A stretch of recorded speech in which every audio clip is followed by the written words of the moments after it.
बिस्मिल्लाहिर्रहमानिर्रहीम। जी तो दोस्तों, कैसे हैं आप? खैरियत से हैं? आज की इस वीडियो में जो हम डिस्कस करने जा रहे हैं वो है हीप।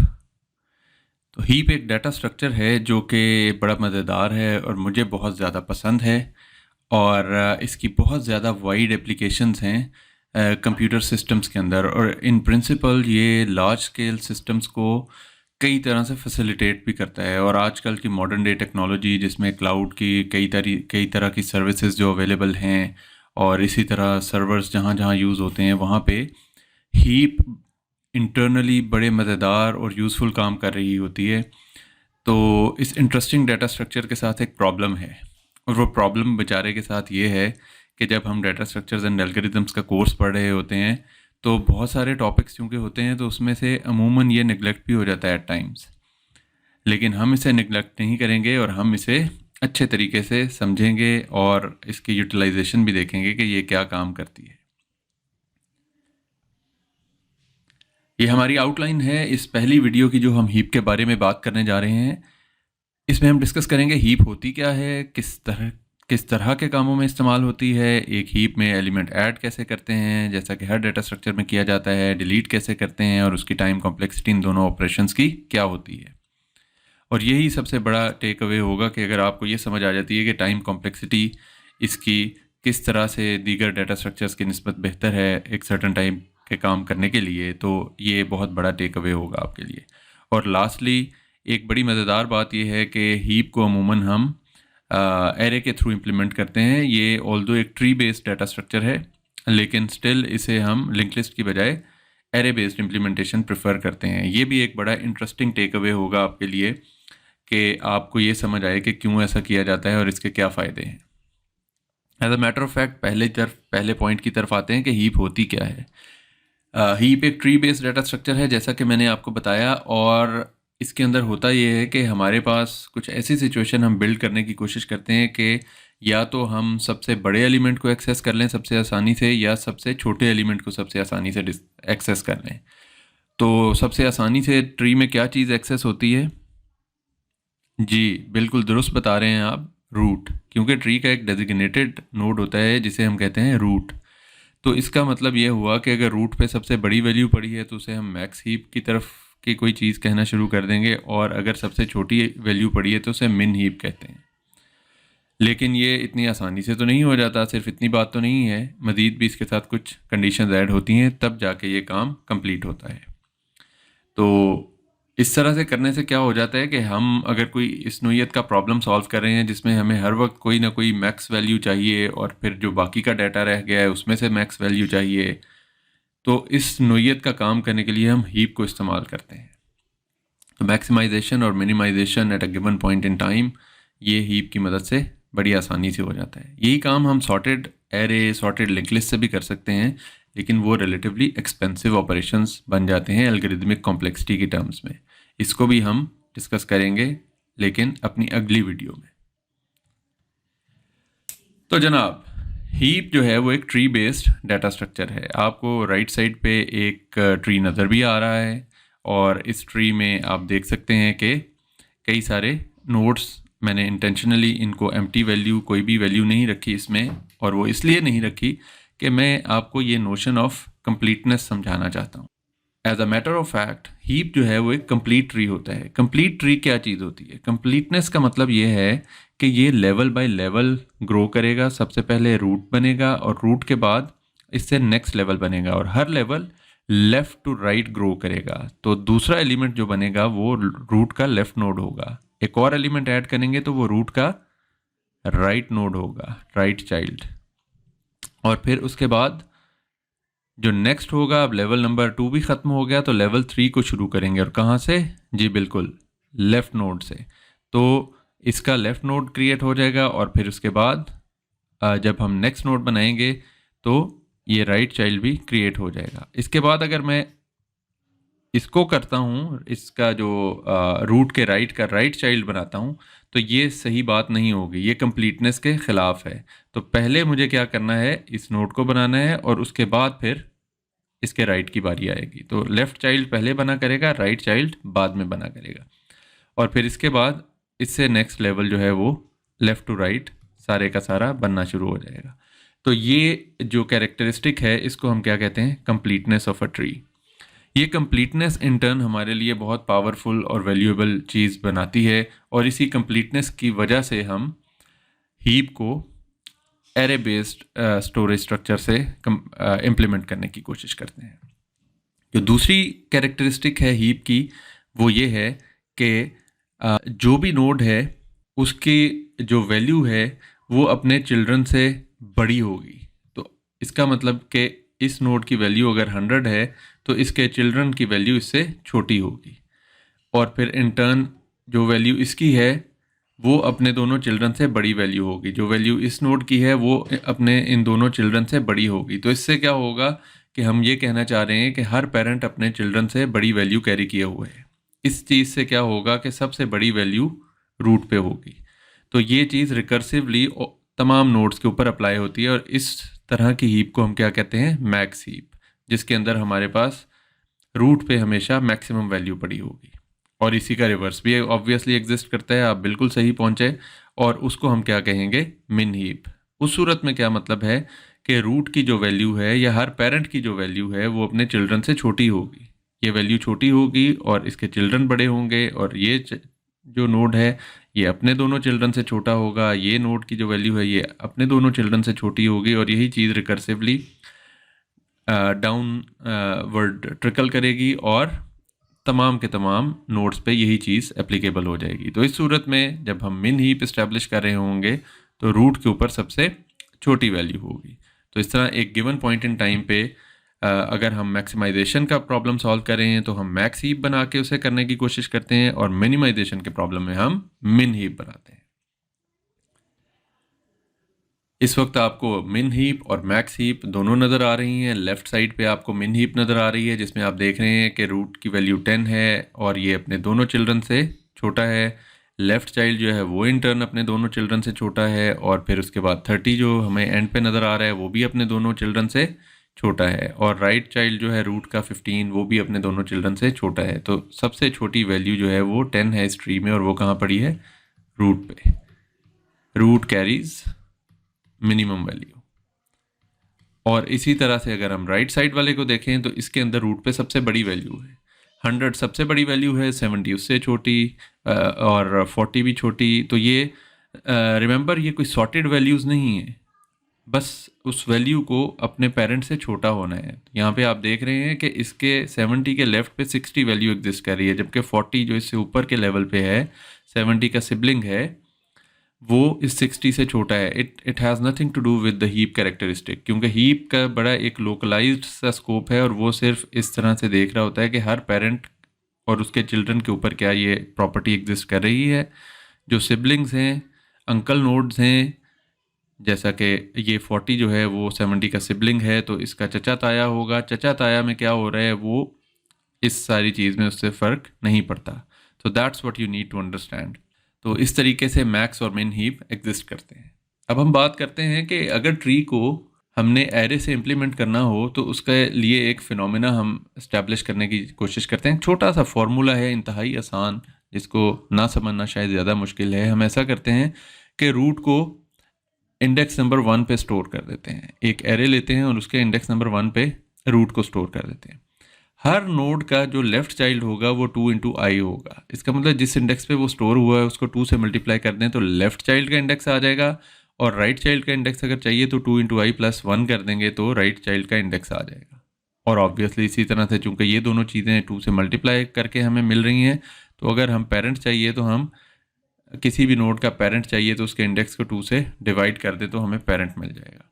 ये राइट साइड पे आपको जो रेड कलर में एक ट्री नज़र आ रहा है, इसकी अगर हम एरे बेस्ड इम्प्लीमेंटेशन देखें तो हम 0th इंडेक्स को फोरगो कर रहे हैं, फर्स्ट इंडेक्स से शुरू कर रहे हैं। हमने बात की कि root should be the first index of the tree, तो फर्स्ट इंडेक्स पे 100 पड़ा हुआ है एज यू कैन सी। इसका लेफ्ट चाइल्ड क्या होगा, ये इंडेक्स नंबर 1 है, तो इसका लेफ्ट चाइल्ड क्या होगा 2 इंटू 1, तो वो 2 होगा। सेकंड इंडेक्स पे 70 पड़ा है। इसका लेफ्ट क्या होगा, इसके लेफ्ट पे 60 पड़ा है, तो यहाँ पे 2 इंटू 2 करेंगे तो वो 4 बन जाएगा। रिमेंबर 2 इंटू आई करेंगे, आई इज़ 2, तो 4 पे 60 होना चाहिए, and that's what we can see और 4 इस 60 के लेफ्ट पे 5 है, तो इसको 4 से मल्टीप्लाई करेंगे तो क्या हो जाएगा 8। तो 8 इंडेक्स पे 55 पड़ा होना चाहिए एंड इट्स देयर। से मैं यहाँ पे इस इंडेक्स के ऊपर 80 रखवा देता हूँ। तो इसका मतलब क्या हुआ कि 80 जो मैं यहाँ पे रखवा रहा हूँ वो 4 के राइट पे आ रहा है। तो 60 के राइट का मतलब है 60 is on index 4, so 4 into 2 plus 1 which is 9। 9th index पे जाके 80 आ जाना चाहिए, तो इस जगह पे 80 आ जाएगा। तो इस तरह से ये काम करता है। एक और मज़ेदार बात ये है और ख़तरनाक बात भी है एट द सेम टाइम कि अगर मैं इसको और ज़्यादा स्क्यूड करूँ और लेफ़्ट साइड पे इसके से 40 ऐड कर दूँ या कोई भी वैल्यू ऐड कर दूँ, 40 ऐड करते हैं, तो अगर मैं इसके लेफ़्ट साइड पे 40 ऐड करता हूँ तो ये ऑलरेडी 8th इंडेक्स पे है। तो इसका लेफ़्ट साइड क्या होगा 2 into I which means 16। That effectively means कि इस एरे के अंदर मुझे और कई सारे इंडेक्सेस ऐड करने पड़ेंगे और 6 मोर इंडेक्सेस ऐड करने के बाद मैं उस जगह पे 40 रखूँगा 16th इंडेक्स पे। तो ये जितने भी येलो वाले हमें नज़र आ रहे हैं ये सारे के सारे एक्चुअली एम्प्टी वैल्यू हैं या कोई डिफ़ॉल्ट वैल्यू, जिस तरह मैंने यहाँ पे -1 रख दिया तो ये -1 कैरी किए हुए हैं, जो कि एसेंशली आपको पता है कि जब हम एरे बेस्ड इम्प्लीमेंटेशन करते हैं तो we have to give the size of the array और उसको फिर सारी को हमें मेमोरी तो एलोकेट हो जाती है। हम उसको जनरली अच्छे प्रोग्रामिंग के कॉन्टेक्स्ट में उसको किसी डिफ़ॉल्ट वैल्यू से इनिशियलाइज़ भी करवा देते हैं जो कि नॉन कॉन्फ्लिक्टिंग हो। जिस तरह इस केस में हम अज्यूम करें कि कोई नेगेटिव वैल्यूज ट्री में नहीं होंगी तो हमने -1 से सबको इनिशियलाइज़ कर दिया है। और इवन इफ़ के वो ना भी यूज़ हो रही हूँ, जैसा कि ये सारे -1s इस वक्त इस्तेमाल नहीं हो रहे, but still they have to be there in the storage space. तो यहाँ से क्या हो जाता है कि स्टोरेज स्पेस ज़ाया होने का एक बड़ा एलिमेंट हमारे सामने आता है।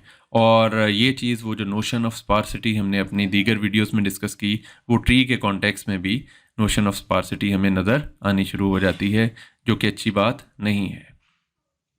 लेकिन क्या, लेकिन ये कि ये हो क्यों रहा था, स्पार्सिटी आ क्यों रही थी? स्पार्सिटी इसलिए आ रही थी कि ट्री के अंदर कंप्लीटनेस नहीं थी। अगर आप इस ट्री को देखें तो ये लेफ़्ट साइड पे स्क्यूड था, इसके राइट साइड के जो एलिमेंट्स हैं वो हमें कहीं नज़र ही नहीं आ रहे। As a matter of fact वो इस ट्री में है ही नहीं। लेकिन जब हम बात करते हैं हीप की, तो हीप्स की स्ट्रक्चरल डेफिनेशन जो है वो ये है कि it has to be a complete tree. तो जब कंप्लीटनेस की बात करते हैं तो कोई भी आप देख रहे हैं, ये एक मैक्स हीप हमने जो थोड़ी देर पहले देखी वो मैं उसी को मैंने यहाँ पे दोबारा आपके सामने रखा। तो कोई भी नोड जो है वो मिसिंग नहीं है। हमने इसकी क्रिएशन में बात की कि पहला नोड रूट बनेगा और उसके बाद उसके दोनों चिल्ड्रन कंप्लीट होंगे तो फिर हम थर्ड लेवल पे जाएंगे। वो दोनों कंप्लीट, उसके चारों नोड्स जो उस लेवल पे होने चाहिए वो कंप्लीट होंगे लेफ़्ट टू राइट, तो फिर हम उससे नेक्स्ट लेवल पे जाएंगे। और अब ये लेवल पूरे का पूरा लेफ़्ट टू राइट कंप्लीट होगा तो फिर हम इससे अगले लेवल पे जाएंगे। तो ये इतना स्ट्रिक्ट है कि ये तो एक भी एलिमेंट को मिस आउट नहीं कर रहा। तो इसके कॉरेस्पॉन्डिंग जब हम ये एरे देख रहे हैं तो आप देख रहे हैं कि इसमें एक भी वैल्यू मिसिंग नहीं है। सबके सब इंडेक्सेस जो हैं 1 से ऑनवर्ड्स, उन सब पे कुछ ना कुछ काम की वैल्यू पड़ी हुई है जो कि इस नोड की इस ट्री की रिप्रेजेंटेशन है।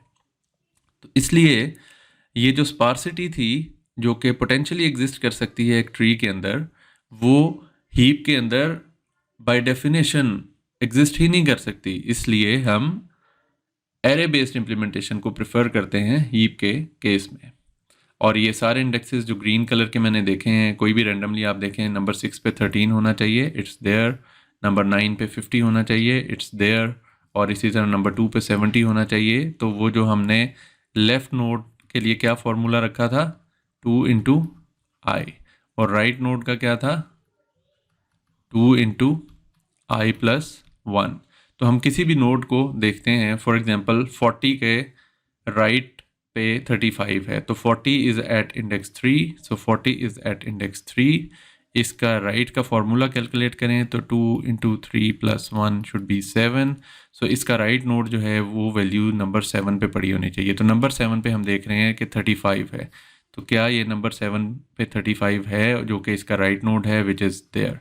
इसी तरह किसी को भी आप लेफ़्ट नोड को चेक कर लें, 70 का लेफ़्ट चेक करते हैं, 70 इज़ एट वैल्यू 2, तो 2 into I will be 2 into 2 4। इसका मतलब है 4th इंडेक्स पे 60 है, तो क्या यही इसका लेफ़्ट नोड है, लेफ़्ट चाइल्ड है? Yes, this is the left child of 70। तो ये बड़ी मज़ेदार बात हो गई कि हमें ट्री के लिए ये इतनी ज़्यादा कन्फॉर्मेंट सिचुएशन बन गई कि हम इसे एरे बेस्ड इम्प्लीमेंटेशन कर लें, क्योंकि इसमें कोई भी एक भी इंडेक्स ज़ाया होने का चांस ही नहीं है। हाँ, ज़ीरोथ इंडेक्स को ऑब्वियसली हम खुद से फार्मूले को आसान बनाने के लिए कि हमारे अरिथमेटिक्स बड़े सिंपल रहें, हमने ज़ीरोथ इंडेक्स को मिस आउट किया है पर्पसफुली, ताकि ये जो हमारा फार्मूला है 2 इंटू आई और 2 इंटू आई प्लस 1 वाला लेफ़्ट चाइल्ड और राइट चाइल्ड के लिए, ये इंटैक्ट रहे।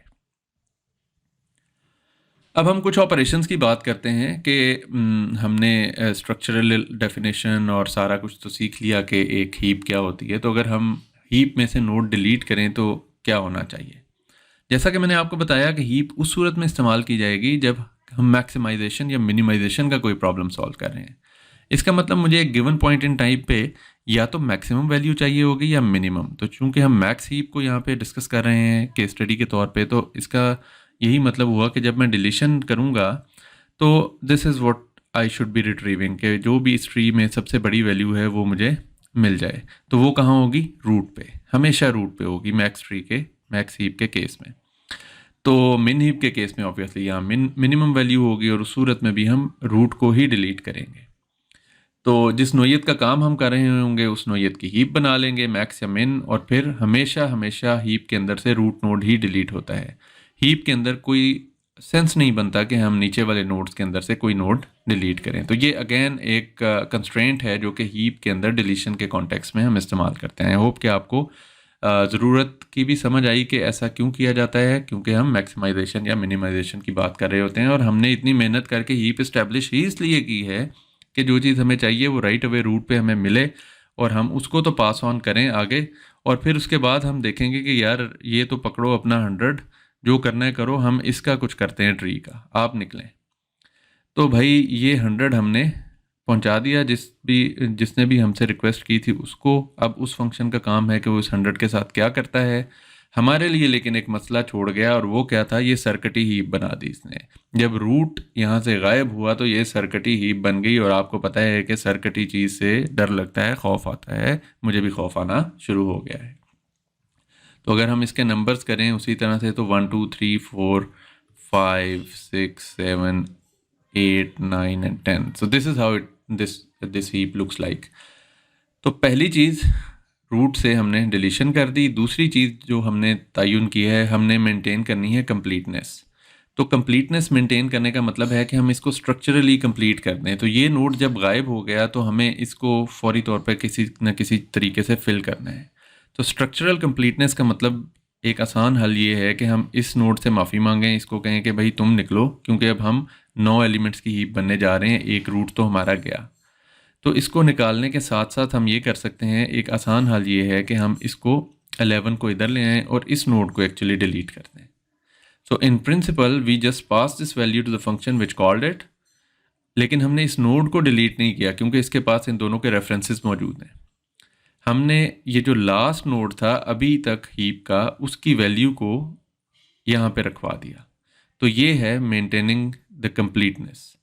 तो हमने इस तरीके से कंप्लीटनेस इसकी कर ली, और इस नोड को जो 11 था इसको हमने डिलीट कर दिया। So now again it looks like a heap in terms of structure, कि ये कंप्लीटनेस वाली जो प्रॉपर्टी है ट्री की वो मेंटेन हो गई, कि ये हर लेवल बाय लेवल ये कंप्लीट है, और हर लास्ट लेवल जो है वो लेफ़्ट टू राइट कंप्लीट है। ये नोड अभी हमने डिलीट कर दिया हुआ है, लेकिन इसकी वैल्यू उससे पहले पहले रूट पे रखवा दी। जो दूसरी चीज़ है वो ये है कि अब ये हीप नहीं रही, क्योंकि ये मैक्स हीप थी, और ये दोनों जो नोड्स हैं जो कि लेफ़्ट चाइल्ड है रूट का 70 और राइट चाइल्ड 40, इन दोनों को रूट से छोटा होना है, लेकिन हमने तो यहाँ पे 11 रखवा दिया है। 11 इन दोनों से छोटा है इन टर्न, तो इसका मतलब है हीप की दूसरी कैरेक्टरिस्टिक को हमने कॉम्प्रोमाइज़ कर दिया। And that's where this part comes in, कि हमें रीऑर्गेनाइज करना पड़ेगा हीप को टू एंश्योर कि हम मैक्स हीप या मिन हीप जो भी बना रहे हैं उसकी प्रॉपर्टी को हम एंश्योर करें। तो फॉर दैट मैटर हमें कुछ ना कुछ एक्टिविटी करनी पड़ेगी। वो क्या है आइए देखते हैं। तो हमने सबसे पहले क्या किया कि इस 100 को पास ऑन कर दिया किसी भी कॉलिंग फंक्शन को कि ये 100 लीजिए। इस 11 को हमने यहाँ से उठा के इधर रखवा दिया और इस नोड को हमने डिलीट कर दिया। इसका मतलब है कि हमें सबसे पहले क्या करना है कि ये 100 पास किया हमने यहाँ से इधर, और सेकेंडली हमने ये जो लास्ट नोड था जहाँ पे कि 11 पड़ा हुआ था, इस 11 को ख़त्म कर दिया और ये नोड ख़त्म हो गया, और इस 11 को हम यहाँ ले आए।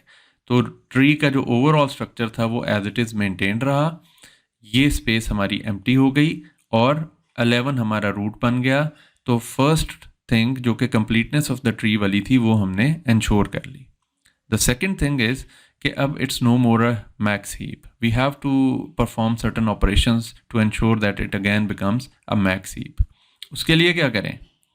उसके लिए हमने कहा कि ऐसा करते हैं कि अब इन दोनों के अंदर से जो बड़ा है, क्योंकि हम मैक्स हीप की बात कर रहे हैं, तो उसको ऊपर ले आते हैं। इन दोनों में से बड़ा कौन सा है जी? 70। So we should move 70 up and 11 down. तो एक स्वैपिंग हम यहाँ पे करेंगे, और स्वैपिंग किसकी? 2 और 1 वाले इंडेक्स की। आप देख रहे हैं 70 ऊपर आ गया और 11 नीचे आ गया। So it will look like this कि अब 11 की बजाय इस जगह पे 70 आ गया और यहाँ पे 11 आ गया। Now we have to recursively check again कि क्या 11 इस जगह पे सूटेबल है। ये 11 है, ये 60 है, ये 65 है, but again there is a problem. And वो प्रॉब्लम क्या है कि 11 तो इन दोनों से छोटा है। अब इन दोनों में से बड़ा कौन है? 65। So 65 is at index 5। So index 5 वाले को और 2 वाले को हम स्वैप करेंगे। तो 5 और 2 को जब हमने स्वैप किया तो 65 सेकंड पे चला गया और 11 फिफ्थ इंडेक्स पे आ गया। So it should be like this कि this value should become 65 and this value should become 11। तो इस तरीके से क्या हुआ कि ये एक और लेवल नीचे आ गया। अभी इसके जो चिल्ड्रन हैं वो क्या हैं? ये this was a node which has already been deleted, क्योंकि हमने इसको डिलीट करके इसी वैल्यू को रूट पे रखा था। So it's no more there. तो अब 11 वाला नोड जो नोड नंबर 5 है, इसका कोई भी चाइल्ड नहीं है, लिहाजा ये हीप की कैरेक्टरिस्टिक को फुलफिल कर रहा है। तो इस तरीके से ये डिलीशन इंश्योर हो गई और मेंटेन हो गई। तो ये साथ में मैं आपको ग्राफिकली एरे का स्ट्रक्चर भी दिखाता जा रहा हूँ ताकि आपको पता लगे कि ये किस तरीके से ये काम हो रहा है। तो आप इसमें जो गौरतलब बात है वो ये है कि नंबर 1 हमने इस वैल्यू को ऊपर भेजा, सब रूट की तरफ भेज दिया, और उसके बाद इसको ट्रिकल डाउन करते हुए नीचे ला रहे हैं। और ये कितना ट्रिकल डाउन करेगी, that's what you need to understand. अब इंतहाई अहम बात हम करने जा रहे हैं जो इस पूरे लेक्चर की जान है, और वो ये है कि जब हम इस नोड को उठा के आखिरी नोड को रूट पे लेके गए, और डेफिनेटली ये गड़बड़ करेगा क्योंकि ये कोई छोटी ही वैल्यू होगी जो कि बिल्कुल ट्री के एंड पे जाके पड़ी हुई थी, क्योंकि हम मैक्स हीप मेंटेन कर रहे हैं। तो इसको हमें ट्रिकल डाउन करके नीचे लाना पड़ेगा। और नीचे कितना एक लाना पड़ेगा? हम लेवल बाय लेवल इसे नीचे ला रहे हैं। तो इसको जितने ट्री के लेवल्स हैं, लेवल्स ऑफ ट्री, उतना ही ये नीचे आएगा। तो लेवल्स ऑफ ट्री जो हैं वो कितने हैं, इसको हमें फिगर आउट करना है। तो अगर हमारे पास n एलिमेंट्स हैं, तो n एलिमेंट्स के ट्री के अंदर जो कि कंप्लीट हो, जैसा कि बाय डेफिनेशन हीप कंप्लीट होती है, इसमें log ऑफ n लेवल्स होते हैं। तो log ऑफ n लेवल्स का मतलब कि log ऑफ n टाइम्स हमें ये ट्रिकल डाउन इफेक्ट करना पड़ सकता है मैक्सिमम, और ये चीज़ दोबारा हीप बन जाएगी। तो वो जो हीप की सेकंड कैरेक्टरिस्टिक्स थी कि हमें इसे मैक्स या मिन हीप बनाना है, उस सूरत में हम ये इसका ट्रिकल डाउन इफेक्ट करने की जो कोशिश करेंगे वो log ऑफ n इटरेशंस के बाद फॉर श्योर हो जाएगा। इसका मतलब ये हुआ कि अगर मेरे पास 1024 एलिमेंट्स हैं तो वो 10 लेवल्स में सारे के सारे पड़े होंगे। तो 1024 एलिमेंट्स की हीप के अंदर मैं 10 इटरेशंस में उसे डिलीशन के बाद दोबारा हीप बना दूंगा। अगर मेरे पास 1024 into 1024 which is like a million nodes हैं, तो मैं उसे 20 लेवल्स होंगे मेरे पास, और 20 इटरेशंस में मैं उसे दोबारा हीप बना दूंगा, विच is a very big time accomplishment. आप इस चीज़ की पावर देखें कि ये log ऑफ n टाइम में अपने आप को रिवाइव कर लेगी। So the deletion of a node from a heap takes log of n time, which is a very powerful notion या कैरेक्टरिस्टिक जो कि हीप एग्जिबिट करती है। अब हम दूसरी तरफ जाते हैं और कहते हैं कि एडिशन करते वक्त क्या होता है। तो अगेन एडिशन करते वक्त भी कंप्लीटनेस मेंटेन रखनी है, और दूसरा कंप्लीटनेस मेंटेन करने के बाद हमें रीऑर्गेनाइज करना है अपने आप को। तो अब हम उसी तरह की एक एग्जांपल जो कि हम मैक्स हीप की ले रहे हैं, जो अभी हमने डिलीशन की तो उसके बाद कुछ इस तरह की सूरत हाल हमारे सामने आई।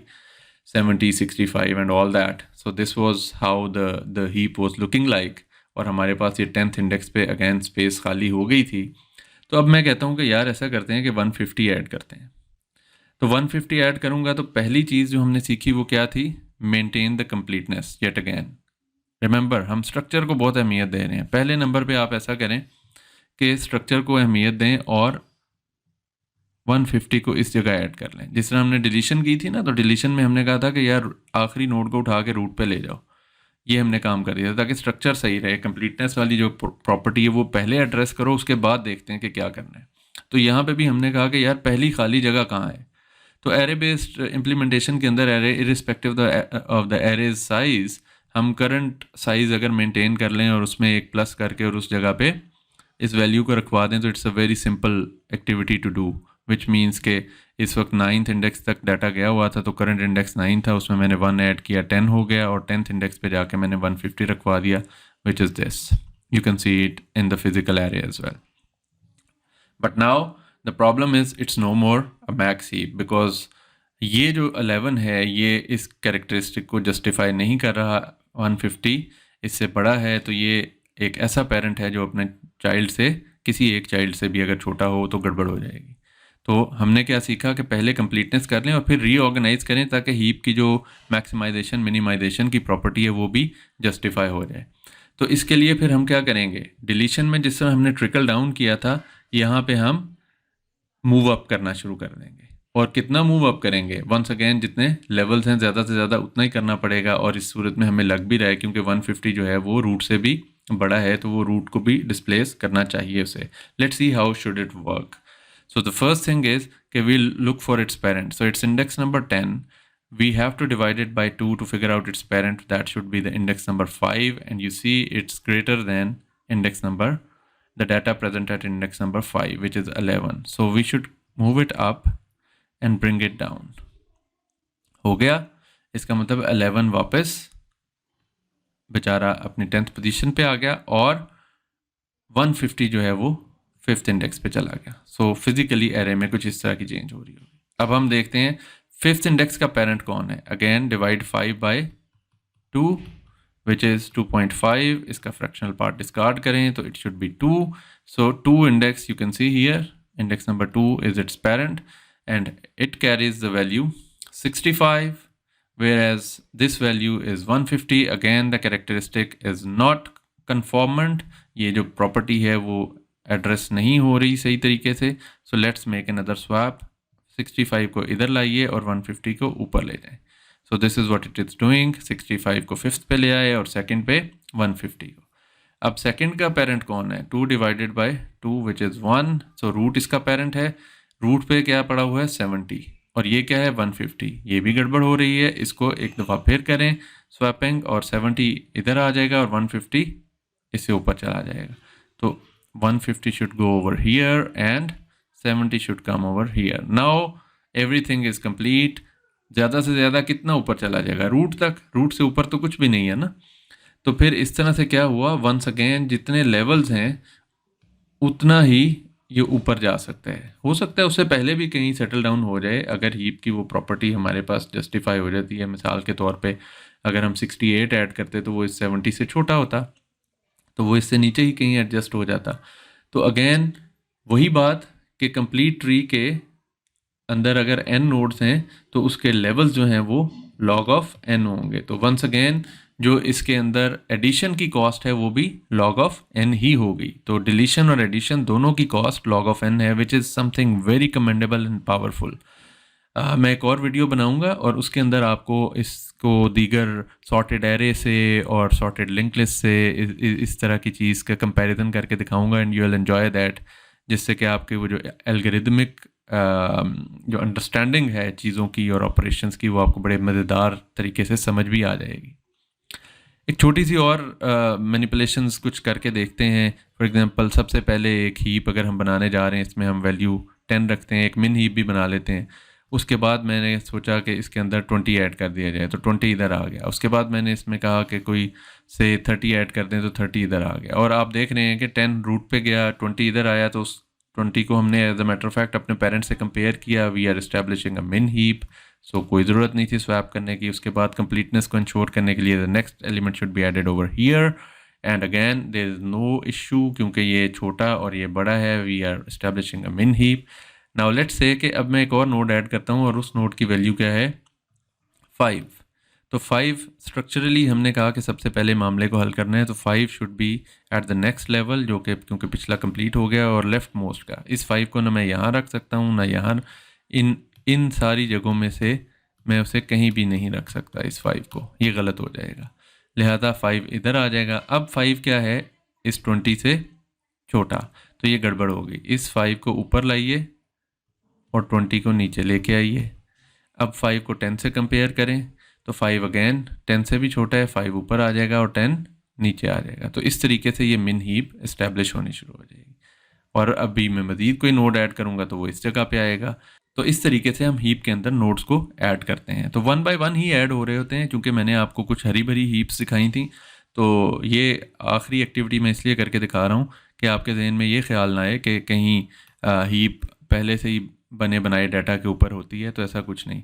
फॉर एग्जांपल एक और अगर हम बनाएं तो इसके अंदर मैं कह देता हूँ 70 ऐड कर देते हैं और अब की बार हम एक मैक्स हीप बना लेते हैं। और नेक्स्ट टाइम मैं जो ऐड करता हूँ नोड वो अगेन इस जगह पे आना चाहिए, इसके अंदर हम 90 रख लेते हैं। तो ये 90 70 से बड़ा है तो क्या हो जाना चाहिए कि 90 ऊपर और 70 नीचे आ जाना चाहिए। तो ये swapping depending upon the nature of the data and values of the data किसी भी स्टेज पे हो सकती है। नेक्स्ट जो भी वैल्यू आएगी वो इस जगह पे आएगी।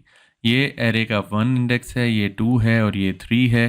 तो हमेशा एरे के अंदर जो इंडेक्सेस हैं वो उसी तरह से 4 5 6 जिस तरह से चल रहे हैं उसी तरह चलेंगे और इनमें से कुछ भी खाली नहीं होगा। That's again something very powerful which only relates to heap as a tree. बाकी कई सारे ट्रीज हम बाइनरी सर्च ट्री पढ़ते हैं, बाइनरी ट्री इन जनरल पढ़ते हैं, इन सब में देयर इज़ अ पॉसिबिलिटी कि कोई ना कोई ऐसे नोड्स हों जिनके दोनों चिल्ड्रन नहीं हैं और वो लीफ नोड भी नहीं है। तो ऐसी पॉसिबिलिटीज़ एग्जिस्ट कर सकती हैं। With this what we learned is the following कि हीप की 2 कैरेक्टरिस्टिक्स होती हैं, एक कंप्लीटनेस और दूसरी मैक्स या मिन की। तो जिस नोयत की भी आप हीप बना रहे हैं उसके लिए ये यूज़ किस लिए होता है, मैक्सिमाइजेशन या मिनिमाइजेशन के प्रॉब्लम्स को सॉल्व करने के लिए। तो आपने देखा कि जो डाटा है वो कुछ सॉर्टेड नहीं है बल्कि एक ख़ास तरह से ऑर्गेनाइज्ड है। That's what we mean by heap के वो सॉर्टिंग नहीं है, लेकिन जो भी मैक्स के केस में सबसे बड़ी वैल्यू रूट पे है और मिन के केस में सबसे छोटी वैल्यू रूट पे है। और जब भी हम कोई एडिशन या डिलीशन करते हैं तो ये लॉग ऑफ एन टाइम में अपने आप को रिवाइव कर लेता है स्ट्रक्चरली भी और मैक्स और मिन की कैरेक्टरिस्टिक को भी सामने रखते हुए।